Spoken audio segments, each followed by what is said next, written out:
2024 হচ্ছে pre operative nursing care.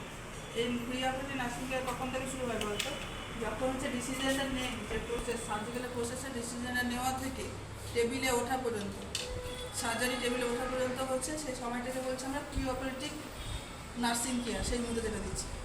তো এর অনেকগুলো পার্ট রয়েছে, যেমন হচ্ছে অ্যাসেসমেন্ট অফ দ্য পেশেন্ট। পেশেন্টকে কী করতে হবে বলতো, পেশেন্টকে ভালো করে অ্যাসেস করতে হবে, ওর কী প্রবলেম হচ্ছে, হেড টু ফুট এক্সামিন করতে হবে ওর। দেন হচ্ছে inform consent by the patient, patient কাছ থেকে কী হচ্ছে কনসেন্ট নিতে হবে, বা ওর পেশেন্ট পার্টি থেকে নিতে হবে, ওর যে কোনো রিলেটিভসের কাছে কী হতে হবে, যে ওর কনসেন্টটা নিতে হবে যে ওর এই সার্জারিটা হবে। যে কোনো সার্জারির আগে হচ্ছে কনসেন্ট অবশ্যই নিতে হবে।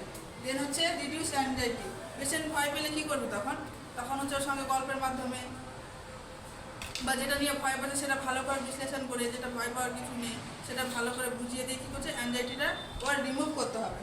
এগুলো হচ্ছে প্রি অপারেটিভ নার্সিং কেয়ার সব। দেন হচ্ছে maintain nutritional level of the patient, ওর ঠিক না খেয়ে থাকবে যাওয়ার আগে, সেগুলো তোকে দেখতে হবে যে পেশেন্ট খেয়েছে কি খায়নি, যে কতক্ষণ 8 আওয়ার্স বা 6 আওয়ার্স এমপিএম থাকতে হয় সেটা থেকেছে কি না, সেগুলো তোকে অবজার্ভ করতে হবে। এগুলো সব কী হচ্ছে দেখার দায়িত্ব পায় প্রি অপারেটিভ নার্সিং কেয়ারে। তারপরে ক্যাথেটার ইফ নিডেড, যদি পেশেন্টের দরকার হয়, যাদের দরকার হবে তাদের কী হতে হবে, ক্যাথেটার করতে হবে।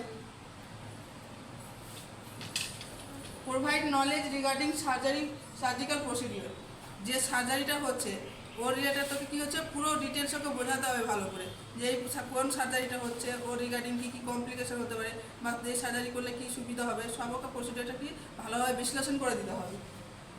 Record and report vital science and other investigation, যেগুলো সব ইনভেস্টিগেশন করেছি, সব ভাইটাল সায়েন্স যেগুলো সব করেছি সেগুলো অবশ্যই তোকে রেকর্ড রাখতে হবে। যে না থাকলে তো তুই বুঝতে পারবি না, ভাইটাল সায়েন্স নিয়েছিস, একবার নিয়েছিস নর্মাল এসে, তারপর আবার বেড়ে যাচ্ছে, বাড়তে পারে অ্যাংজাইটি করছে পেশেন্ট, তখন কী করবে তোকে সবসময় রেকর্ড রাখতে হবে যে আগে এটা পেয়েছিলাম এখন এটা পাচ্ছি। প্রোভাইড সাইকোলজিক্যাল সাপোর্ট, পেশেন্ট ভয় পাবে, সবাই নর্মালি দেখিস ওয়ার্ডে যাওয়া সার্জারি রুমের আগে যাওয়ার আগে কেমন অবস্থা থাকে, ভয় পায়, ওকে সাইকোলজিক্যাল কি সাপোর্ট দিতে হবে, ওর সঙ্গে ভালোভাবে কথা বলতে হবে, বলে কি ওর ফিয়ারটাকে কী করতে হবে, রিমুভ করতে হবে, যে ভয় পাচ্ছে ভয়টাকে কী করতে হবে, কমাতে হবে, সাইকোলজিক্যাল সাপোর্ট দিতে হবে ওকে। এবার প্রোভাইড প্রি অপারেটিভ মেডিকেশন, যেগুলো আছে অপারেশনের আগে যে ওটির আগে যে মেডিসিনগুলো পায় সেই মেডিসিনগুলো দেওয়া হয়, যেমন অ্যান্টিবায়োটিক দেওয়া হয়, স্কিন টেস্ট করতে হবে, যেমন টিটি দিতে হয়, যে মেডিসিনগুলো দিতে হয় সেগুলো দিতে হয়, দিতে হবে। এবার তুই যেগুলো সব করলি ফার্স্ট থেকে, যে হেড টু ফুট যেমন যেগুলো করলি, লাস্টে কী করবি, যে ওটি রুমে পাঠানোর আগে, টেবিলে ওঠানোর আগে সেগুলো আবার একবার রিচেক করবি, যে অ্যাসেসমেন্ট হয়েছে কি না, সেগুলো আবার কী করতে হবে, রিচেক করতে হবে। ওই হিস্ট্রি কালেকশন যেগুলো নিয়েছিস সব ঠিক আছে কিনা, ফিজিক্যাল এক্সামসে যেগুলো নর্মাল পেয়েছিস সব নর্মাল আছে কিনা। তারপরে হচ্ছে যে ড্রাগ অ্যালার্জি, তুই যে স্কিন টেস্ট করে কোনো একটা অ্যান্টিবায়োটিক দিয়েছিলিস, তারপরে কোনো কিছু অসুবিধা হয়েছে কিনা, সেগুলো সব কি চেক করতে হবে। অনেক পেশেন্টে দেখা গেল তুই ড্রাগ অ্যালার্জি পেয়েছিস, স্কিন টেস্ট করার সময় কী হয়েছে, অ্যালার্জি ধরা পড়েছে, অনেক সময় দেখা যায় পেশেন্ট অ্যালার্জি, তখন তো অ্যান্টিবায়োটিক চেঞ্জ করতে হয় অ্যাজ পার ফিজিশিয়ান অর্ডার, তখন সেগুলো ভালো করে কী করতে হবে, আবার অবজার্ভ করতে হবে। যেমন ল্যাবরেটরি ইনভেস্টিগেশন, ব্লাড রিপোর্ট আছে অনেক সব অ্যাকর্ডিং টু পেশেন্ট হয় যে রিপোর্টগুলো আছে সেগুলো ভালো করে চেক করতে হবে। যখন দেখা যায় যে হিমোগ্লোবিন কম আছে দেখবি ওটি ক্যান্সেল করে দেয়, সিআরপি বেড়ে যাচ্ছে, এগুলো কি সবসময় কী করতে হয়, ভালোভাবে চেক করতে হয় এই জিনিসগুলো।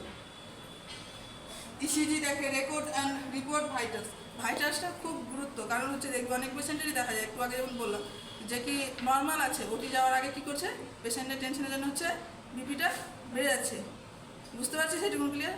ওই জন্য ভাইটালস অবশ্যই সব কিছু রেকর্ড করবি, ভাইটালস সাইন সব হচ্ছে রেকর্ড করতে হবে।